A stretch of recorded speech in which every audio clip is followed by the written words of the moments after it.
Welcome one and all to the WATERtea December 7th, 2021. Some of you will recall that we at Water, and I am Mary Hunt and Diane New is my colleague also with us today. Some of you will recall in our October tea session, we talked with Sheila Curran, a longtime water friend and colleague from Dublin, a sister of Mercy who works with refugees there, about the complicated reality of residential boarding schools in Ireland. Then, in lieu of the tea in November, we hosted the 25th anniversary meeting of the Feminist Liberation Theologians Network, at which we recommitted to that international intersectional work that has been Water's hallmark for the last 37 years. Today, I offer a special welcome to those who are new to Water events, especially to the tea format, which we developed due to COVID, and people expressing a need for more community. We offer a meditation program once a month, a liturgy once a month, and a book talk once a month. But we also found that people needed this kind of hybrid way to focus on topics of common interest and concern in a more personal and informal way, but with the same rigor and commitment that characterizes Water's work. So that's really the context for today. We begin with a land acknowledgement that we are all on Indigenous land. Silver Spring, Maryland, where Water is located, is on the traditional and contemporary land of the Piscataway and Anacostan peoples, the original stewards of this territory. We at Water are committed to making clear the names of these lands and the community members from these nations who reside alongside us. We acknowledge the trauma that is deeply embedded in the foundation of this country. We recognize the deep historical, spiritual, and personal trauma that has harmed Indigenous communities, communities of color, as well as immigrants and other people. Water programs are aimed at supporting and igniting social change. Whether in theology, ethics, or ritual, Water's efforts are geared to bring together solid intellectual data with the feminist, activist, and spiritual commitments of our alliance. In accord with our commitment to anti-racism, we put a priority on learning about and acting to eradicate injustice. This fall, we had Marion Ronan giving us a very learned talk on settler colonialism, especially in the US. As I mentioned, Sheila Curran from Ireland focused on the Ireland's industrial schools. And now we welcome in a very warm way Deputy Minister Gina Wilson from Canada. I seek your guidance, friends, on other people with whom and other topics about which we might focus our attention as we engage in this work. So let me review our format, and then we will begin to hear Gina Wilson, which is why we're here. Ms. Wilson will have 20 to 25 minutes to explore her topic, as we've generally entitled it, Problems and Solutions to Injustice to Indigenous People in Canada. I set it up very generically, knowing that she will make it very specific according to her expertise. We'll use the rest of the hour in plenary with questions and answers and discussion with Deputy Minister Gina Wilson. We'll close officially at 3, although it might be closer to 3:15 today due to our late start, though the Zoom link will stay open later for people who want to hang around for further conversation. The video of this session will be on our website at www.waterwomensalliance.org, along with notes. So please don't worry if you miss some terms or some spellings or some titles or things that are mentioned. We'll run the notes by Ms. Wilson first to make sure we communicate faithfully, but we will publish notes so that you'll be able both to rewatch the video and also to read the notes. And we hope that you will use this educational material. And I know, looking at this group, I know the many communities that you come from and that you touch, and I know that this work will get enormous use. So let me begin by simply introducing our speaker and then turning it over to her and leaving us in her capable hands. A very warm welcome to you, Deputy Minister Wilson. My deep thanks go to Rosemary Ganley, who responded to my inquiry about Canadian women who are working on Indigenous issues. Rosemary, it appears, knows everyone who's making change. And I dare say that those people, that is to say, everyone, feels about Rosemary the way we at Water do. If Rosemary makes a suggestion, we take it very seriously. So we were fortunate that Rosemary, a regular columnist for the Peterborough Telegraph, put us in touch with Ms. Wilson's office. And so today we're able to welcome you, Ms. Gina Wilson, to our circle. Deputy Minister Wilson's biography is deeply impressive. She is the Deputy Minister of Women and Gender Equality, as well as Deputy Minister for Diversity, Inclusion and Youth, Senior Associate Deputy Minister for Canadian Heritage. She was the first chair of the Federal Indigenous Women's Circle and is herself Algonquin. Deputy Minister Wilson oversaw the release of Canada's first ever State of Youth report. She's engaged Canadians in a series of roundtables and summits on anti-racism. She has led the co-development of the Missing and Murdered Indigenous Women and Girls National Action Plan in Canada, and launched the development of a Canadian-wide LGBTQ2 action plan. She's also currently the Deputy Minister Champion for Indigenous federal employees. I hope she sleeps at some point. She has a long history of senior executive appointments, as well as deep experience in First Nations circles, where she was CEO of the Assembly of First Nations. She's the mother of 3 children and the grandmother of her beloved Charlotte. And I'm sure it's with Charlotte in your heart today that you come to this conversation, as we all do, hoping that the future for our children and our grandchildren, nieces and nephews, great nieces and nephews, will be better. It's a deep honor for us at WATER to have the opportunity to discuss the hard issues of Indigenous injustice with a person of such thorough preparation, obvious achievement, and most important in our circles, deep commitment. In advance of your input, Gina Wilson, I offer a humble word in Ojibwe, miigwech, which means thank you. Now I turn to my friend Rosemary Ganley to offer a Canadian welcome to Deputy Minister Gina Wilson in the form of a symbolic gift. Rosemary Ganley. Unmute. Good afternoon, everyone. I've had the deep pleasure of meeting Deputy Minister Gina Wilson. I know that her wide influence in the whole Canadian federal civil service, every minister of the Crown wants Gina working for them. And so they fight over her. At this moment, Madam Deputy Minister, I will conduct what is traditional when we invite and welcome a knowledge keeper from the Indigenous tradition to speak. We offer a gift of tobacco. And I present this to you, Madam Speaker. Thank you very much, Rosemary, and welcome once more, Gina Wilson. We are in your capable hands, and we are indebted to you for your time and your talent. Thank you so much, Mary, and the great Rosemary Ganley for inviting me. I know when Rosemary calls, I show up. So and definitely that's two of us. That's 2 of us, Gina. Absolutely. That's right. I jump. No, seriously, it is such an honor and a true pleasure to be here and to see your beautiful faces and to have a chance to talk to you a little bit from the perspective of an Indigenous woman in Canada and one that has also, become the first in many cases, first deputy minister and first leader in a whole number of realms. But I just want to first acknowledge the land that I am on right now. The territory is Algonquin traditional territory. And I say welcome and I acknowledge all the territories that you're on. In our culture, we often do that, and in Canada, more increasingly are acknowledging the territory.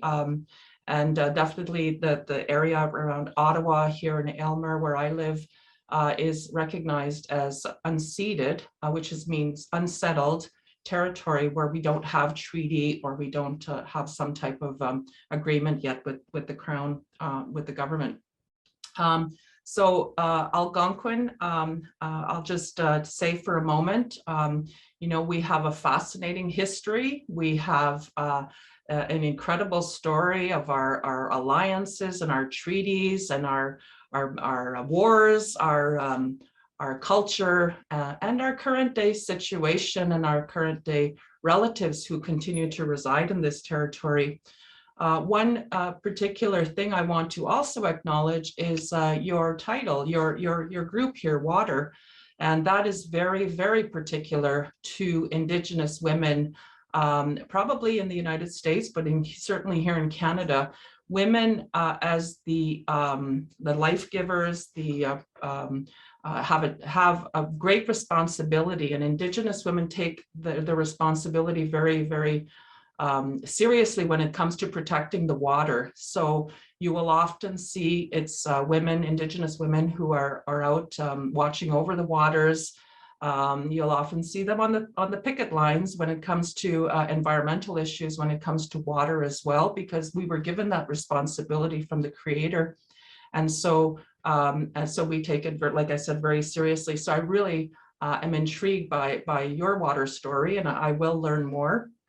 And what I'll do today is just talk a little bit about where I come from, and give you a little bit of history and go back in time. And I'll make it a bit personal, because that reflection through my eyes will probably help you to see a few things when it comes to a few issues. And what I want to talk about more specifically is something that has been occurring in Canada more. We're hearing about it a lot more frequently. You're probably hearing about it to some degree yourselves, which is the issue and the tragedy of the recent tragic discovery of unmarked burials and missing children that were often buried near residential schools.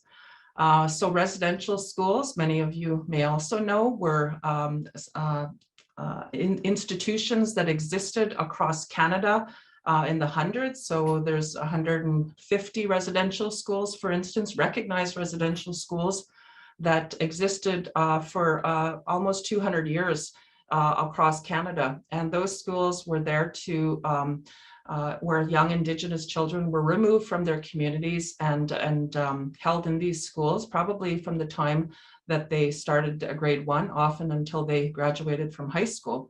So, and many times, they often returned home in the summer, and sometimes they didn't return home. Sometimes they were there throughout the year. And sometimes they didn't come home, which is why I want to acknowledge and pray and reflect on those children who we are finding now these days through a technology that allows us to actually uncover the truth and recognize that there were little children that were buried next to these schools and never made it home. And so I'm going to go a little bit back and give you my own perspective of residential schools, and as someone who did not attend a residential school, I do have generations older than me that did attend them. And it probably, my first understanding of that was when I was about 7 or 8 years old. I was in the back porch of my grandmother's house, and so I grew up on a reserve in a very poor community. We didn't have running water. We didn't have paved roads. We didn't have much of anything, but we always had a lot to eat because my dad was a hunter. So we always had wild game, and we were never that hungry, so we always had something to eat. And we were very rich with family as well, because I grew up with my extended my cousins all around me, and we were together all the time. My grandmothers were very much part of raising me. And so I had a very good life, but recognize now that it was a very life of poverty in what we would say today. And so we were on the back porch, and my cousins were telling me about residential schools, and they were whispering because it was something that was very, you couldn't talk about it. So it was secretive. And so they were saying, did you know that there were schools where they cut your braids, they cut your hair really short, you would get strapped if you spoke our language. And so I was like, wow, no, I couldn't believe that, that's something that had happened. Skip fast forward, a number of years, and I have been and was a devout Catholic, and I still believe in many, many principles around Catholicism. And I also strongly loved Jesus's teachings as well, because they actually mesh very, very closely to Creator's teachings and Indigenous spirituality and principles and so on. So I was actually starting to have conversations with the church. My priest in the Catholic Church, in that community, in my community, probably in my early 20s by this point. And I was working in the community, and Phil Fontaine, a man named Phil Fontaine, came out and talked about the abuse that he encountered in residential schools, and sexual abuse was what he encountered. And I started to ask my local priest about that. And he said, you know, Gina, he said, that's not true. People it's rumors. It's, you know, there was a whole system of denial around that. And I was very conflicted. I had a lot of difficulty sort of coming to terms with that, because I actually believed Phil Fontaine and why he, you know, he would go out on a limb like that and expose himself and make himself so vulnerable to something so horrific that had happened to him. Fast forward again, I start to work in government. And the job that came up was one which was going to implement something called the settlement agreement. So this was a historic class action settlement in Canada. And by this point, we're talking about 12 to 15 years ago or so. This settlement was something the government agreed to, all of the churches agreed to. And these were the churches that ran the residential schools. So the Anglican Church, the United Church, Presbyterian Church, Catholic Church, and the government of Canada, with survivors of Indian residential schools, came to a settlement agreement where we had a number of pieces, which was individual payments to survivors of residential schools. We had a Truth and Reconciliation Commission that was established out of that agreement, which is another journey and story and road to go down.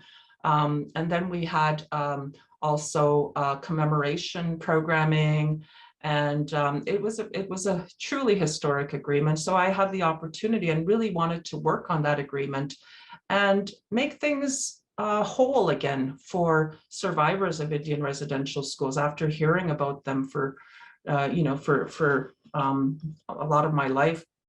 So I went to work there, and what I did is I processed claims. So I approved claims that were coming through, and those claims were sexual abuse claims primarily, hundreds and hundreds and hundreds of them. And I would say that was probably one of the hardest jobs of my life, was to read those claims and the lateral kinds of trauma that you pick up, the vicarious trauma you pick up from processing those.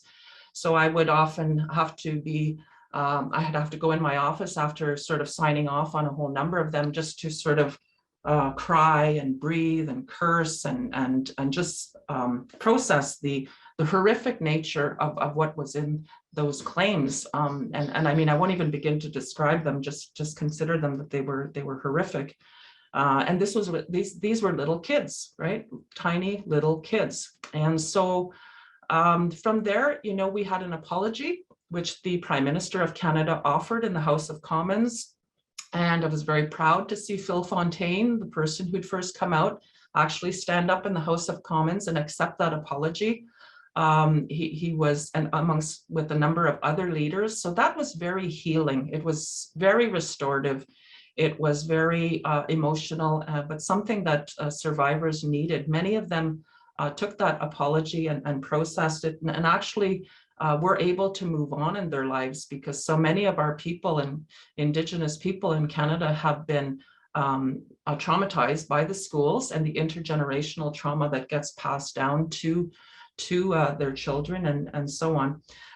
After that apology, my husband, who was a residential school survivor, began to fill out his claims as well to process his sexual abuse that he had encountered. And I would say that that's another part of how that residential school legacy affected my life, is my husband ended up sort of trying to write it and wasn't getting the right health supports and counseling while he was writing it. And he did take his own life ultimately one evening in the house, because he started to remember. He was coming upstairs and he was saying, you know, like, I think I was abused. Like, he was trying to write it all down and he was trying to get it out. And he had started drinking, and things had just gone really as in a spiral for him. So So, so my son that I have with Royce, my youngest, you know, he continues to be impacted by that, and that is the residential school trauma that gets passed on down to children from my husband's parents who were in residential school, to Royce, my husband, who was in residential school, and now my son RJ, who has to understand that legacy as well. So I would say that, you know, now today, people are talking, and again, Phil Fontaine, I bring up Phil because I was thinking of him today, is in the news again, because there was a delegation that was planned. I think it might be on hold, or I'm not sure what's going to be happening because of COVID restrictions, but there was a delegation of Indigenous leaders that were flying to the Vatican on December 20th to seek a meeting with the Holy Father. And this was all prepared by the Canadian Conference of Catholic Bishops, because there's a readiness now.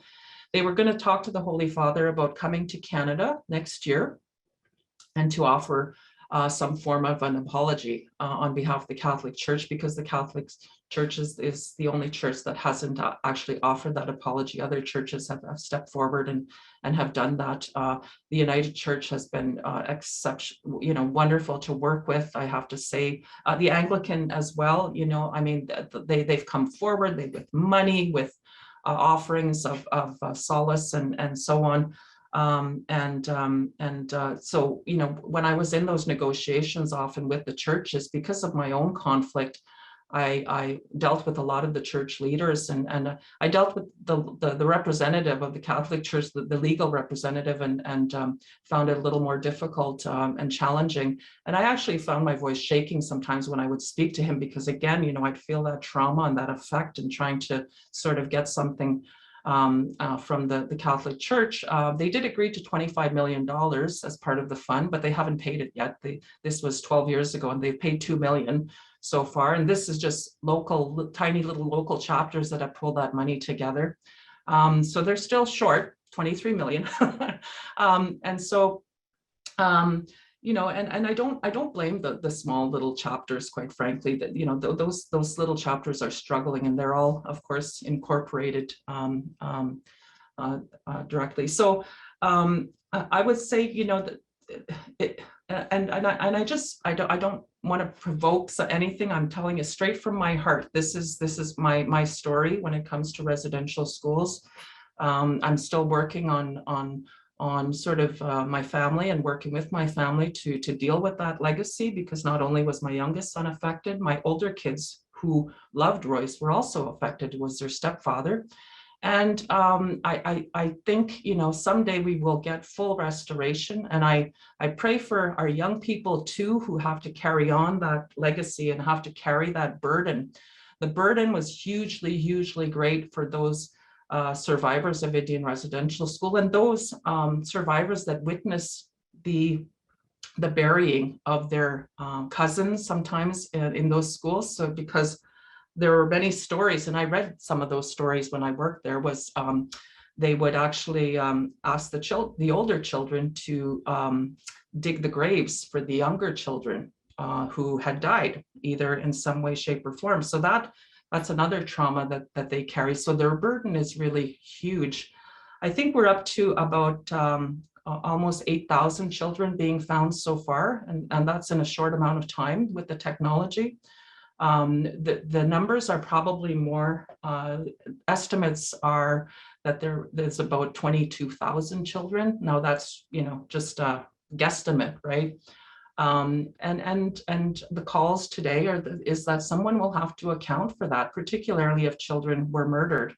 You know, someone will have there'll need to be some investigation of that, because that is somewhat of that is genocide, you know, and it does fit the description, one would think. So when that whole issue came up of the unmarked burials and the missing children, with the first finding in Kamloops of 215 graves there of little children, it was a huge trauma, or re-trauma again, for survivors, and for people like myself who've been affected intergenerationally. So You know, just to get up and sort of do your job and get to work was a challenge, I would say, because I was helping family members navigate their grief and process all of this. I even talked to, again, Phil Fontaine, called him, and he was so shaken by the whole thing that he couldn't talk, and he waited another week before he could. So this deep pain that is felt needs to be restored. There needs to be healing and reconciliation. And I talk about reconciliation quite a lot, because in the end, I want this to be a positive story. I want us to be moving towards a positive, hopeful beginning that recognizes that Indigenous peoples play a valued role in this country. Indigenous women that go missing and murdered, you know, they could have had a valued contributing role in this country. There's tons and tons of lost opportunity with some powerful, amazing, creative, beautiful Indigenous women, men, young people, where we are keepers of the land. And, you know, we talk about the medicine wheel. We hear quite a bit about all races coming together, the Black, the red, the yellow, the white. We talk about, we have many teachings to share when it comes to water. We have many teachings to share with so many people across North America, and we really do want to, and we really do want healing. We really do want reconciliation, but we also want justice, and we also want the truth. And so I think our country will be a much, much better country when we start to really deal with this. And we deal with this through individual actions. So that's all of you here today. We deal with it through organizational actions, and we deal with it by just having this conversation today. So I say thank you, miigwech, and I'm happy to talk about that. I'm a safe space. You can ask me anything. I've heard it all. I've been around for a little while, so I'm happy to engage in whatever comes up. If it's just a question on culture, Algonquin culture, or Indigenous issues in Canada, or anything else, very, very open and happy to hear from you. So Mary, back over to you. Thank you so much, Gina, miigwech. And I really say from the bottom of my heart to you, thank you for sharing your story with us, and also bringing us not only your story, but your analysis of it, and your very strong effort to make something positive of it. I'm going to invite us to just take a moment of silence together in solidarity with you, and especially in homage to your late husband, and in hope for your children. This is surely a very difficult situation, and I just want us to take silence for a moment to be with you and to let you know of our solidarity as we move into our discussion.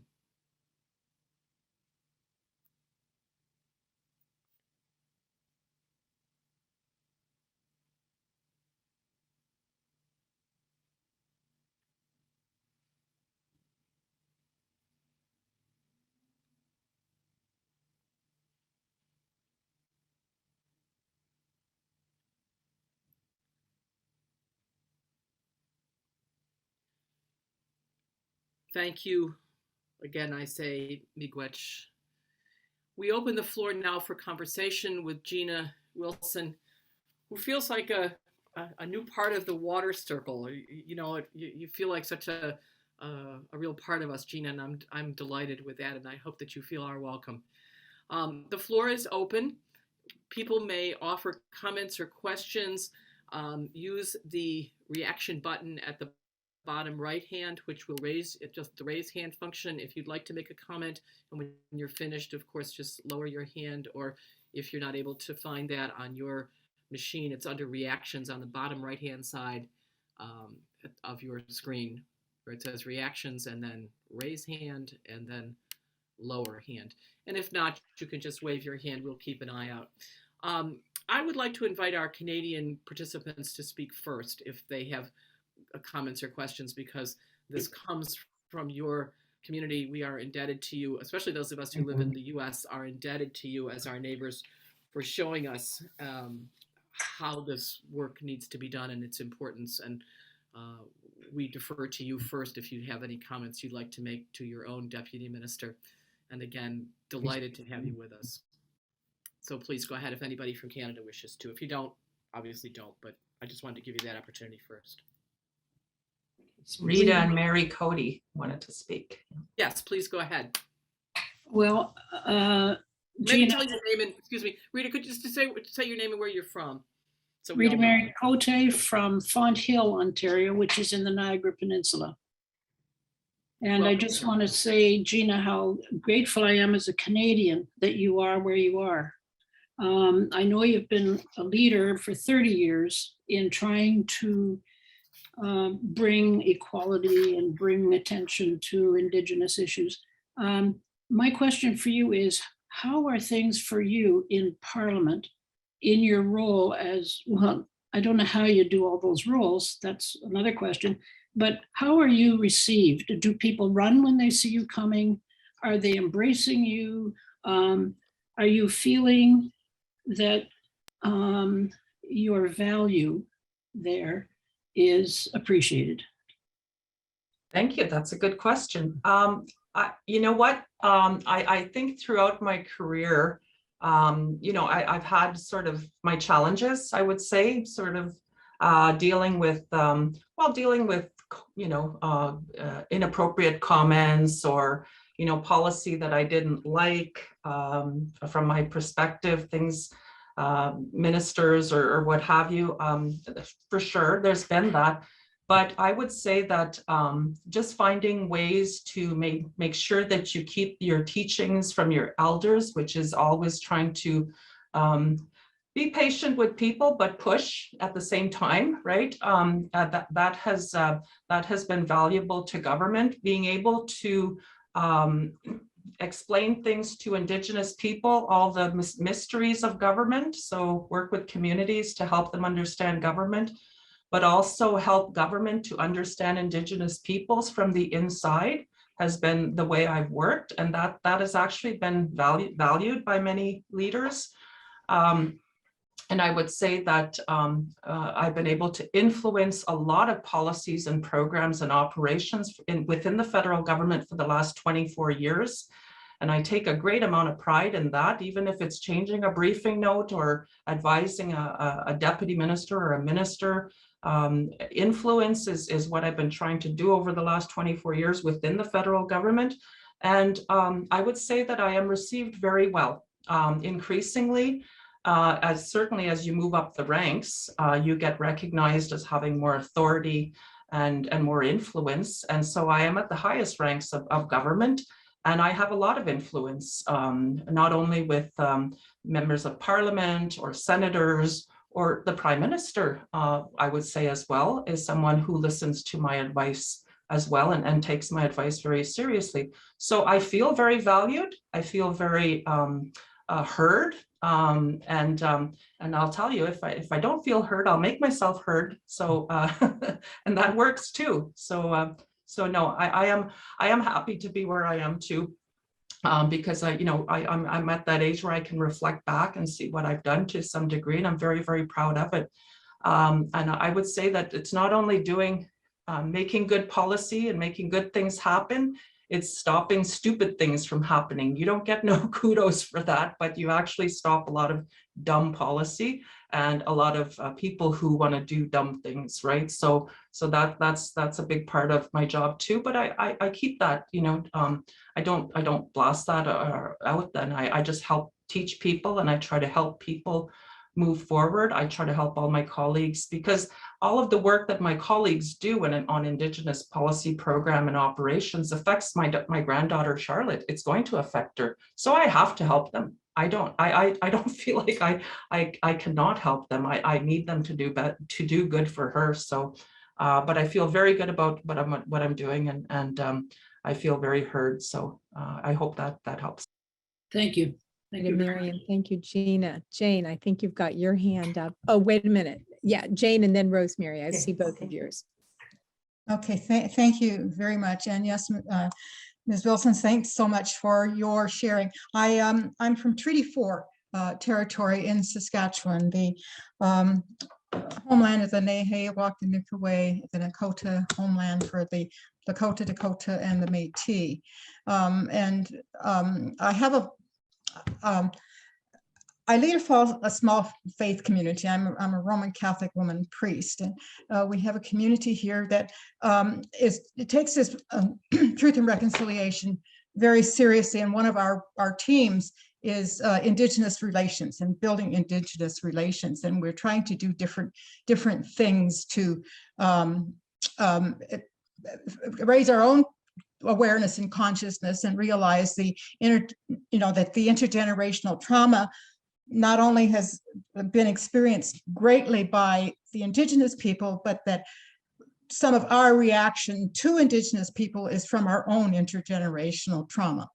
That's the work that we need to do for ourselves. So trying to do both our work and also to do that outreach and that sensitivity and awareness to other people, and ways that we can come together in a good way with local people in our community around sharing circles and potluck dinners and that type of thing, which have been suspended a bit because of COVID, but before that we had a really good thing going, and look forward to resuming that.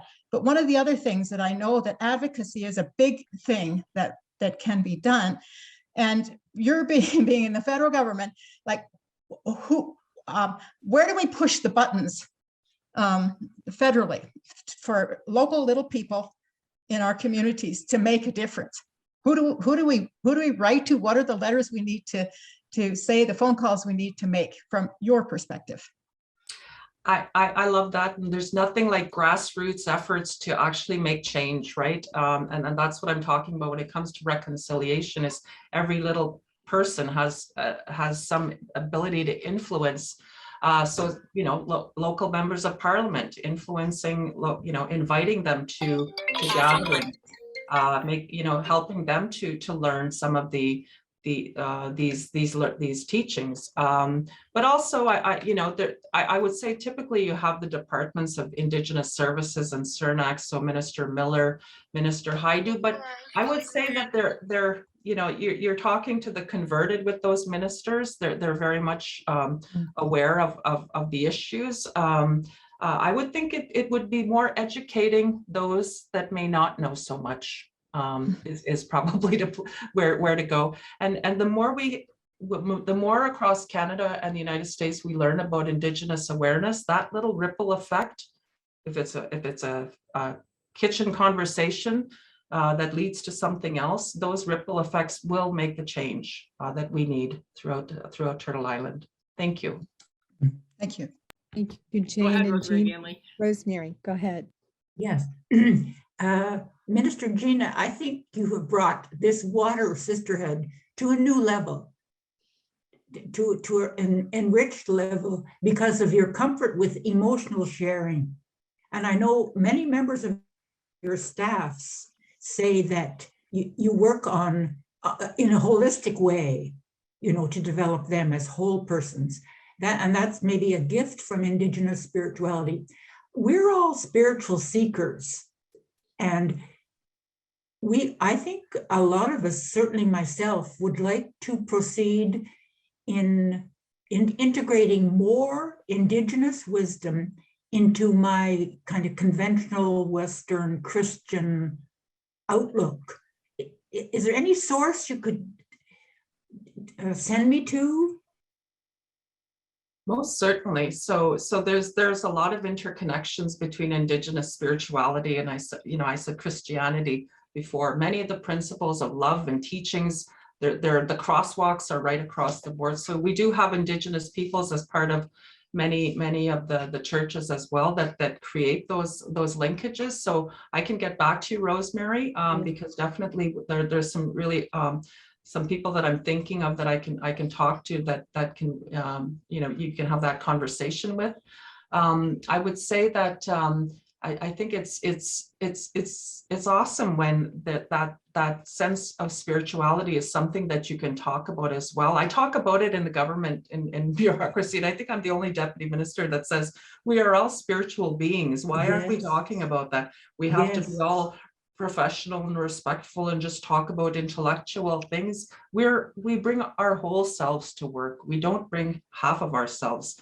We bring our spirituality, we bring our physical self and our emotional self and our mental self in workplaces. So I don't, so I'm trying actually new initiatives to make space for Muslim prayer rooms, Indigenous sacred circles, places where people can, in the workplaces, go to actually find quiet time to connect with their creator or their spirituality, because that will make us actually a healthier workplace, I would think, a healthier, caring workplace. Miigwech.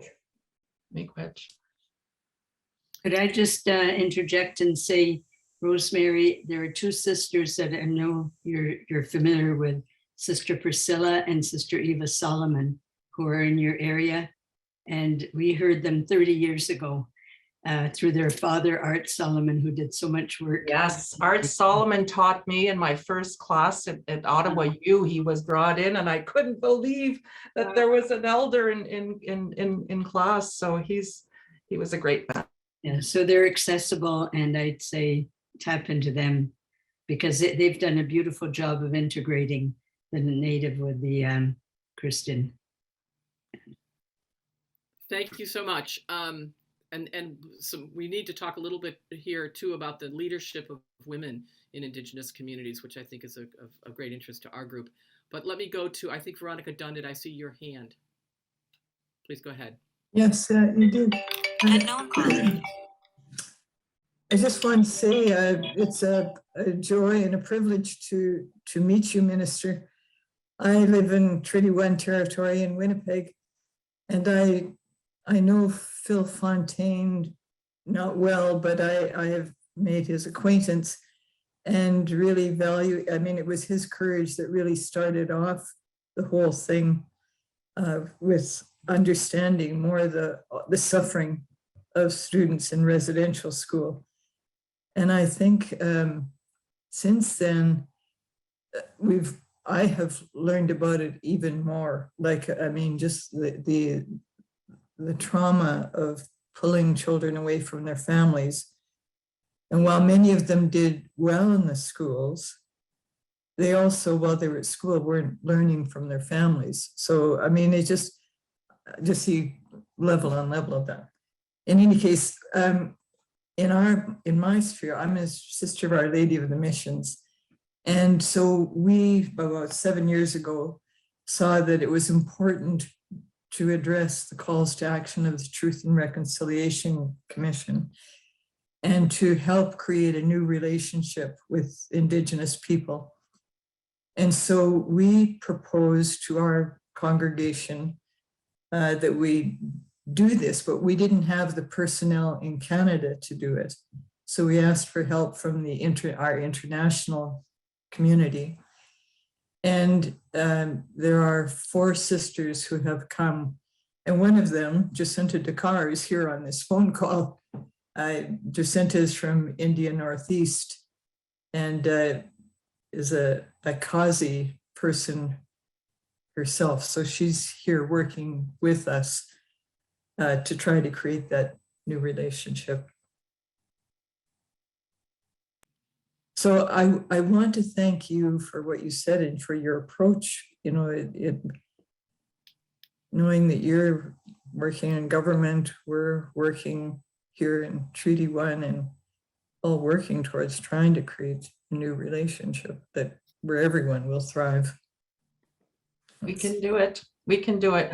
And I want to thank the sisters of all the congregations. I have to say, sisters have really stepped up on many occasions, and I've seen that across this country.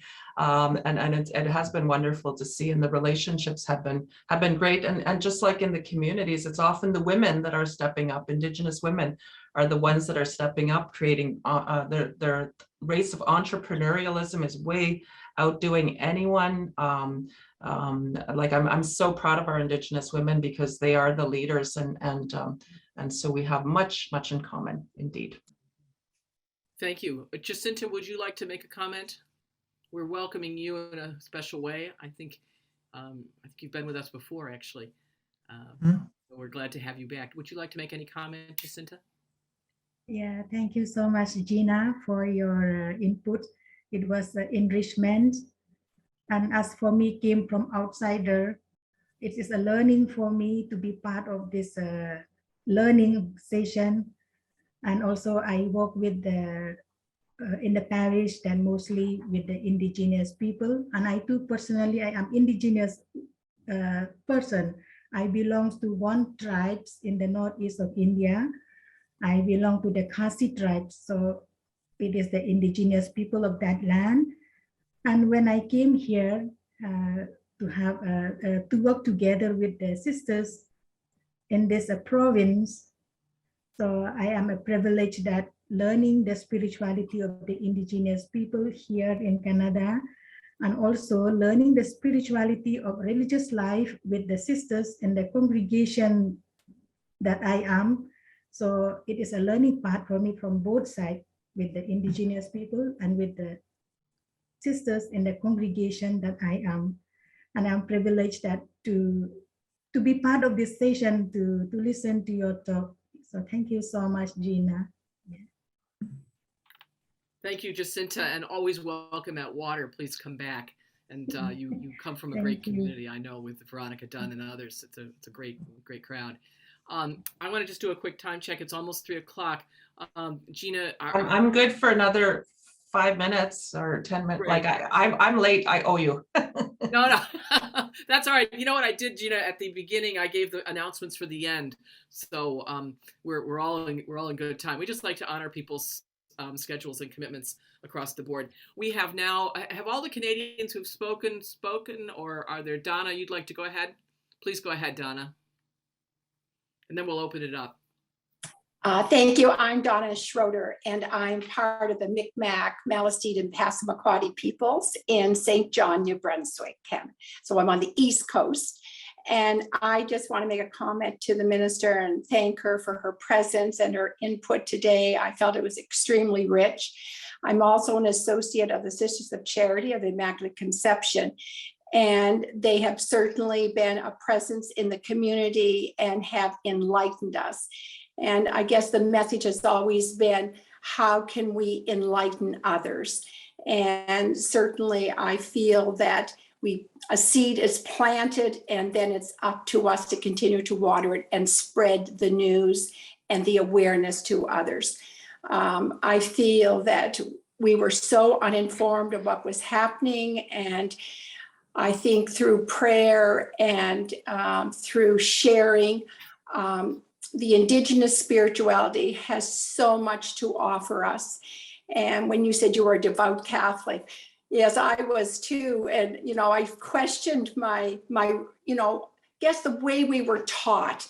And I think it was such a disservice to us that we didn't embrace our Indigenous spirituality, but it's not too late to do that. So thank you for your sharing. I felt it was very rich, and to Water for bringing you today. And thank you for taking the time. It was appreciated. Thank you so much. Let's open the floor. There might be others who have comments. Marsie, I know you had your hand up. Marsie Silvestro, and then Margaret Clark. I'm Marsie Silvestro. I'm from Santa Fe, New Mexico, where we have 19 pueblos and 3 reservations and a total of 26 federal tribes in our state. And also one of the claims of fame we have now is that Secretary Deb Haaland is from Villa Pueblo here in New Mexico, and she has made a big difference already. One of the things we are facing here in New Mexico, and it's about time, is the truth about the history of the state. It is a trauma-based state of one culture destroying another culture, destroying another culture, destroying another culture. But one of the things, Gina, I'd like to ask about, because it is becoming a state rallying cry of no more stolen sisters. There have been thousands of Indigenous women who have been murdered, killed, raped. 1 in 3 women are victims of domestic abuse in this state. So I would like to hear, I know Canada is also doing a lot around that issue. So I'd like you to share what's going on there around that issue. Thank you. And thank you for being who you are and being where you are. Oh my God, Marcie, thank you. So definitely it is a huge priority in Canada, missing and murdered Indigenous women and girls. We spent the last year working on something called the National Action Plan. So very focused, concerted approach to tackling this issue. The thing about this issue is that it's not just about the issue. It's so much more holistic, right? It has everything to do with violence. It has everything to do with the trauma. It has everything to do with the pain. It has everything, like it's all intermixed. So it's hard to sort of focus on it when I see it just so holistically and broadly. So all that to say, the plan is still quite focused in nature. So we had an inquiry, national inquiry for it's about 3 years from start to finish, I would say, that came up with many, many recommendations. And now we're doing the action plan. And I would say myself and others are so happy and willing to help our Indigenous sisters in the United States as they launch this process and this effort. So please give me as a contact or a resource to anyone you know in your territory. I'd be happy to talk to them because of the importance of this issue and because the numbers continue to increase. We haven't tackled it yet, but we do have plans in place, I would say, and that action plan was developed with Indigenous women leaders. We talked about it for many hours to get to that, to get to a plan. But that's the point we're at now. So thank you, Marcie. Thank you both. And they don't call us the Women's Alliance for nothing. That's the kind of networking that we hope will issue from this event, that people will connect with one another to do this work in a more international way. And I think we as women know the value of that. Margaret Clark, I'm going to let you have the last question and then call us to a formal close because of time, but also leave the Zoom open for people who want to continue conversation. So Margaret Clark will be the next questioner and or commenter, and then we'll take a break. Thank you, Minister Wilson, for just a profound sharing from your personal life and the historical. It's an issue. I'm out here in Treaty 6 land in Alberta, and my personal life has been deeply affected by the Indigenous people I've met who have been teachers and who have been models of the wisdom of the traditions in the Indigenous people in Canada. Obviously very emotional. And I apologize for that in some ways. But two things you said really touched my heart. And one was that you have heard everything, you've heard all these stories. And as a white person, when we get near to the stories of the Indigenous peoples, we can so easily go into our heads and avoid feeling the feelings that you've had to feel in your lived experience. And I'm just wanting to thank you for modeling the courage to feel what you feel. And even as a white person, I can never feel it deeply enough, which leads me to the second thing that you said that really touched me, is that as a white person, we can think we're saying something intelligent, but we can really be quite dumb in our perceptions. And you talked about some of the work you've done has been to make sure some of the initiatives didn't get onto the table. So I guess my question behind all of this is, I realize you cannot, it's not your task to teach us white people how to respond to you. And I hear that many times. But the wisdom of what you shared in those two things that just touched my life deeply, is that shareable? It's been a teaching. Can we share it? You sure can share it. Absolutely, Margaret. Thank you for your emotion too. In my culture, we cry all the time. We start talking, and we don't apologize for it. We just do it, right? Because that's who we are. We bring our whole selves. We bring our happiness and our sadness and our our emotions. So thank you for your emotion. I do appreciate it. And just want to end on maybe that note, which is the way to do that, I think, in kindness and in respect. Our elders have so much to share. My people have so much to share when it comes to culture and spirituality and science, traditional science and teachings. So if you reach out and continue to move in that journey towards reconciliation and towards understanding and towards reaching out to others and broadening that effort, my time here is absolutely well spent, because I see a group of people here who are ready and ready to do so, and they won't give up until they do get the messages across. And for that, I am deeply grateful, and I'm very humbled to be here and absolutely honored. And on behalf of my elders and my people and current day relatives from the Algonquin Nation, I say miigwech, and miigwech is the same in Algonquin as it is in Ojibwe. We spell it different ways. And I'm relearning my language, so I got quite a few of the words myself, but I'll leave it with that, and just ask you all to have a blessed day and a wonderful journey as you move forward. Please consider me a resource to anyone who wants to reach out from this, and if there's any further follow-ups or questions, I'm happy to be there for you all. And you're doing some great work with water. Thank you. Miigwech. Thank you very much on behalf of Water, Gina Wilson. This was a marvelous experience for us, and I hope it was an experience that helps you to see too that you are part of a much larger community than you even know.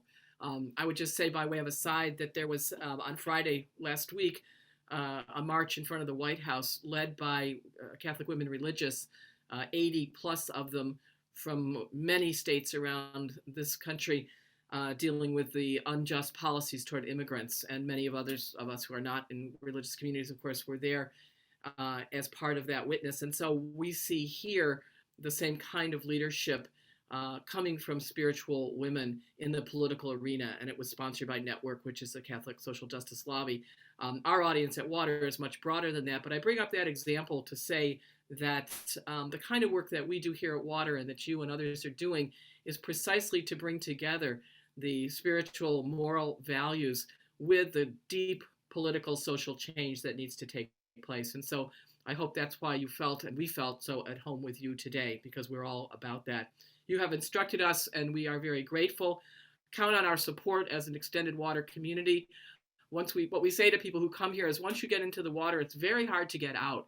So don't be surprised if somebody says, oh, I heard about you from Water, or I saw you on a Water program. We will have the video of this program, the audio, and the notes at www.waterwomensalliance.org. They should be up in the next few days. And I invite those around the circle, and I know many of you and how active you are and the circles and networks that you have. This will spread. And as you said, Deputy Minister Wilson, so well, this is time well spent, and we appreciate it, and certainly appreciate your being with us. And I only say one thing, which is miigwech, but I also say come back and be with us whenever you would like to be with us, and know that we are a supportive group who will not only welcome you, but want you to be at one with us. So please do. I felt at home. I felt very connected. Miigwech. Thank you all. Bye-bye. All right. Take care.